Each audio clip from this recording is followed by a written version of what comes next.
নমস্কার বন্ধুরা, welcome back to দেবশ্রীস kitchen. আশা করি সকলে ভালো আছেন। আর এখন শীতকাল মানে নানান ধরনের খাবার দাবার। আজকের রেসিপি তাই পিস পোটাটো পোলাও। তো এখানে 200 গ্রাম দেরাদুন চাল 0.5 ঘন্টা জলে ভিজিয়ে ছেঁকে ধুয়ে রেখেছি। আর এখানে আলু তেলে ভেজে রেখেছি। আর এখানে রয়েছে 1 বাটি মতো মটরশুঁটি, একদম টাটকা। আর এখানে একটা পেঁয়াজ একটু মোটা মোটা করে কেটে রেখেছি। আর পোলাও সেহেতু এখানে একটু কাজু কিশমিশ নিয়েছি।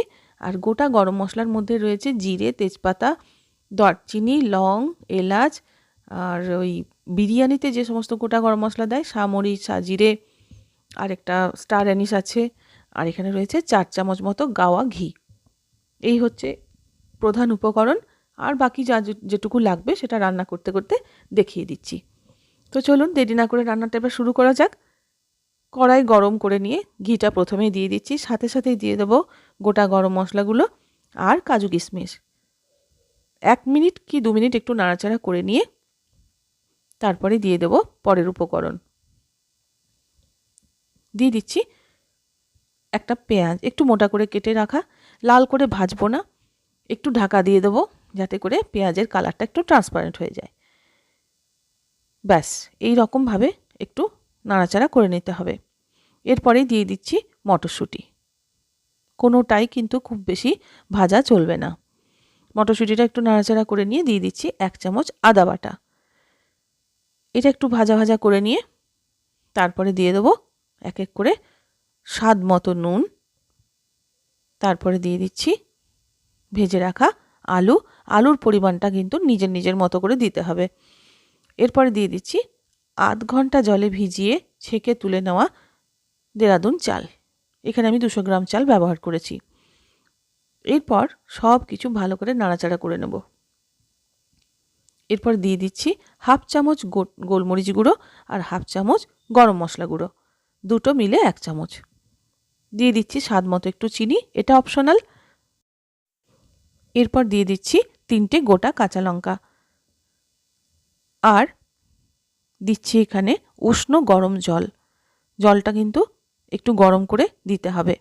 আর জলটা কী পরিমাণে দেবেন সেটাও কিন্তু বলে দিচ্ছি। এই যে চাল বা যে সমস্ত আনাজগুলো রয়েছে তা যেন জলের ঠিক নিচেতেই থাকে। খুব বেশি জল কিন্তু প্রথমেই আমরা দেব না। যদি জল লাগে তাহলে কিন্তু সেই জলটাও আমাকে গরম করেই এর মধ্যে প্রয়োগ করতে হবে। আলাদা পাত্রে গরম করে নিয়ে এর মধ্যে দিতে হবে। তবে আমি এখন এই পরিমাণ জল দিলাম যাতে করে জলের ঠিক তলাতেই আনাজ বা চালটা থাকে। এরপর ঢেকে দিচ্ছি 10 মিনিটের জন্য। এখন গ্যাসের ফ্লেমটা কিন্তু আমি হাই টু মিডিয়াম ফ্লেমে রেখেছিলাম।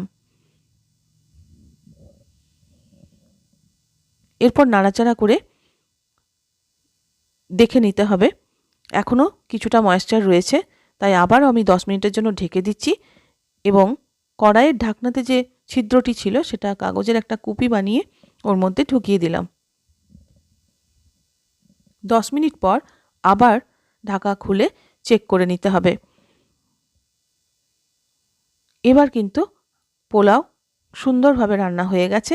জলের আন্দাজটা যদি এইরকমভাবে করা যায় তাহলে কিন্তু এইভাবে সুন্দর ঝরঝরে একটা পোলাও বানানো যেতে পারে। তো কেমন লাগলো আমার এই রেসিপি তা অবশ্যই কিন্তু একটা কমেন্ট করে জানাবেন। আর আমার এই স্বল্প মশলার রান্নাগুলি যদি আপনাদের ভালো লেগে থাকে তাহলে অবশ্যই আমার চ্যানেলটা সাবস্ক্রাইব করে আমার পাশে থাকবেন। তো দর্শক বন্ধুরা, নতুন কোনো রান্নার সাথে আমি আবার আসবো। ততক্ষণের জন্য অনুমতি নিচ্ছি। ভালো থাকবেন, সুস্থ থাকবেন।